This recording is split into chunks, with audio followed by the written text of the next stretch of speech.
के पाठक के ऊपर कार्रवाई की जाए, ये हम लोग मांग करते हैं। जब उन्होंने गड़बड़ी करनी शुरू की, मिसबिहेव करना शुरू किया, शिक्षा विभाग के अपर मुख्य सचिव के पाठक ये नहीं चाहते हैं कि शिक्षा विभाग के भीतर लोकतांत्रिक तरीके से पठन पाठन का कार्य हो। हाल में एक प्रेस रिलीज या नोटिफिकेशन शिक्षा विभाग से ये आया है कि कोई भी शिक्षक बिहार के हों वो किसी शिक्षक संगठन से नहीं जुड़ सकते हैं। इतना ही नहीं बल्कि सरकार की या शिक्षा विभाग की किसी भी नीति की कोई आलोचना वो कहीं नहीं कर सकते हैं, न मीडिया के माध्यम से, न अपने सोशल मीडिया के माध्यम से, न अखबारों में। हमें लगता है कि ये जो आदेश जारी हुआ, ये जो फरमान जारी हुआ है, ये पूरी तरीके से लोकतंत्र विरोधी है और देश के संविधान का आर्टिकल 19(1)(c) जो कहता है कि किसी भी नागरिक को संगठित होने का अधिकार है, ये उसकी अवहेलना करता है। आर्टिकल 19(1)(c) ये कह रहा है कि हर नागरिक संगठित हो सकता है और अपना बार्गेनिंग पावर बढ़ा सकता है और विशेष परिस्थिति में ही इस अधिकार को खत्म किया जा सकता है, स्थगित किया जा सकता है। तो बिहार के शिक्षा विभाग के अधिकारी ये बताएं कि बिहार में ऐसी कौन सी विशेष परिस्थिति आ गई है कि आपने संगठन बनाने से, संगठन से जुड़ने से शिक्षकों को रोक दिया है। और इतना ही नहीं बल्कि विश्वविद्यालय के जो शिक्षक संगठन हैं, जो रजिस्टर्ड संगठन है, और देश भर में यूनिवर्सिटी और कॉलेज के जो शिक्षक संगठन हैं, उन्होंने इतिहास में अपनी महत्वपूर्ण भूमिका निभाई। दिल्ली यूनिवर्सिटी का due to, Delhi university teachers association या JNUTA, इन शिक्षक संगठनों ने बड़े ऐतिहासिक और साहसिक आंदोलन किए हैं, सरकार की नीतियों में अपना प्रभाव डाला है। और इधर हम देख रहे हैं कि बिहार के अंदर एक MLC के ऊपर इसीलिए कार्रवाई करने की बात हो रही है। MLC को नोटिस दिया गया है, CPI के MLC हैं संजय कुमार सिंह जी, उनको नोटिस दिया गया है और उनका पेंशन रोक दिया गया है। ये सीधे सीधे तानाशाही रवैया है और हम मांग करते हैं सरकार से कि इस तरह का बर्ताव तत्काल बंद हो और जिस अधिकारी के आदेश से इस तरह के सर्कुलर जारी हुए हैं उस अधिकारी पर तत्काल सरकार कार्रवाई करे। हिंदुस्तान के इतिहास में शिक्षकों का बहुत महत्वपूर्ण योगदान है, वो चाहे आजादी की लड़ाई का हो या उसके बाद जो महत्वपूर्ण देश के अंदर आंदोलन चले हैं, उसमें शिक्षक जो एक बुद्धिजीवी तबका है, उनकी उपस्थिति, उनका मार्गदर्शन, उनकी एक्टिविटी, इसका एक महत्व रहा है।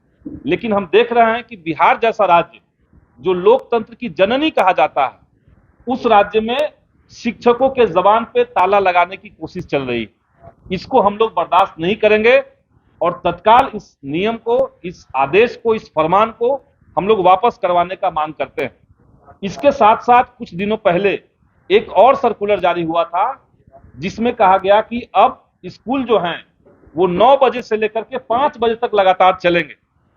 आप समझ लीजिए कि सरकार का ही एक नियम है जो कह रहा है कि प्राथमिक विद्यालय में 800 घंटा और माध्यमिक, उच्चतर माध्यमिक में 820 घंटा क्लास चलना चाहिए, जब बिहार के सभी सरकारी स्कूल उस नियम से ज्यादा पहले से ही क्लास चल रहे थे। इसी तरीके से दिन का भी तय है कि 220 दिन क्लास चलना चाहिए उच्चतर माध्यमिक में, 220 दिन क्लास चल रहा था। तो छुट्टियों में कटौती करना या ये कहना कि आपका समय जो है पढ़ाई का, स्कूल का जो समय है वो बढ़ा दिया जाएगा 1 घंटा 2 घंटा प्रतिदिन, इसका कोई तर्क नहीं है सिवाय इस बात के कि अपर मुख्य सचिव खुल करके शिक्षकों को डराना चाहते हैं, उनके ऊपर दमन करना चाहते हैं। इसलिए इस तरह की नीतियों का हम लोग विरोध कर रहे हैं। आपने ये भी देखा होगा कि एक महिला शिक्षिका हाजीपुर में जो पढ़ाती थी, वो जब अपने पीरियड्स के दौरान उन्होंने CL अप्लाई किया और CL उसका स्वीकृत हो गया।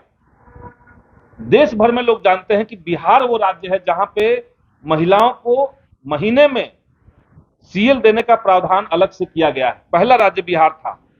माननीय लालू प्रसाद यादव उस समय बिहार के मुख्यमंत्री थे और उन्होंने ये प्रावधान किया और देश भर में इसकी सराहना हुई। अब इस सुविधा का अगर कोई फायदा महिला शिक्षिका उठा रही है, उन्होंने अपना CL अप्लाई किया है जो स्वीकृत हुआ, इसके बावजूद उस महिला के ऊपर कार्रवाई करने का आदेश अपर मुख्य सचिव ने दिया। इतना ही नहीं, कई सारे स्कूल में जाकर के वहां पे शिक्षकों के साथ गाली गलौज करना, उनको मोटा कहना, उनके साथ भद्दा व्यवहार करना, ये साफ साफ दिखा रहा है कि शिक्षा विभाग जो एक अत्यंत ही संवेदनशील है और पूरे राज्य की जनता को सीधे सीधे प्रभावित करने वाला विभाग है, उसके आला अधिकारी जो हैं वो उनको शिक्षा का और शिक्षकों का कद्र नहीं है। इसीलिए हम माननीय मुख्यमंत्री महोदय से ये अपील करेंगे, उनसे ये मांग करते हैं कि तत्काल इस तरह के फरमानों को वापस लिया जाए और साथ ही साथ जिस अधिकारी के आदेश से ये फरमान जारी हुए हैं उनको तत्काल निलंबित किया जाए, शिक्षा विभाग से हटाया जाए, के पाठक के ऊपर कार्रवाई की जाए, ये हम लोग मांग करते हैं। ये मांग तो आप बहुत पहले से कर रहे हैं संदीप सर। आपने कहा कि हम मुलाकात करेंगे, मुख्यमंत्री कुमार से भी बात करेंगे, इस विषय पर कहेंगे हटाया जाए। बिल्कुल, हम लोगों ने ये मांग एकदम पहले चरण में जब उनकी इस तरह के फरमान आना शुरू हुआ और शिक्षकों के साथ, शिक्षा विभाग के तमाम अधिकारियों के साथ, पदाधिकारियों के साथ जब उन्होंने गड़बड़ी करनी शुरू की, मिसबिहेव करना शुरू किया, और इतना ही नहीं, बिहार के इतिहास में पहली बार कार्यपालिका को विधायिका से टकराया गया, विधायिका बनाम कार्यपालिका की स्थिति बनी, तो हमने कहा कि यह संवैधानिक संकट अगर शिक्षा विभाग के अंदर रहेगा तो सरकार को इस पर पहलकदमी लेनी चाहिए। ये हमने सिर्फ माननीय मुख्यमंत्री से महोदय से नहीं कहा, बल्कि बिहार विधानसभा के अंदर भाकपा माले के विधायक दल के नेता माननीय महबूब आलम जी ने इसको सदन के अंदर भी रखा कि इस टकराहट को तत्काल सरकार रोके। तो हम लोग ये प्रयास कर रहे हैं कि क्या आप अपने माता पिता बनने का इंतजार कर रहे हैं? ओएसएस फर्टिलिटी ने लगभग 90,000 जोड़ों के जीवन में खुशियां भर दी हैं। आज ही 8929755101 पर कॉल करें। ओएसएस फर्टिलिटी के कम लागत वाले आईवीएफ उपचार की सहायता से अपना सपना पूरा करें और सभी को खुशखबरी दें।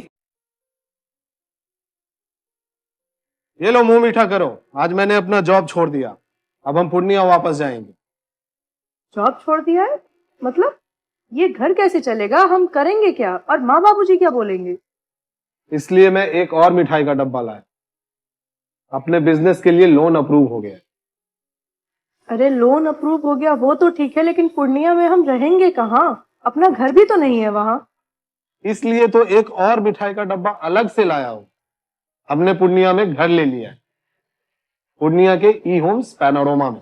पूर्णिया में पैनोरमा ग्रुप लेकर आए हैं ई होम्स पैनोरमा, बड़ा घर, आलीशान जिंदगी और अत्याधुनिक सुविधाओं के संग। अरे अब क्यों मुंह मीठा करवा रही हो? क्योंकि हम घर वापसी जो कर रहे हैं। घर वापसी की खुशी पूर्णिया में ई होम्स पैनोरमा के संग। ई homes panorama, luxurious lifestyle redefined.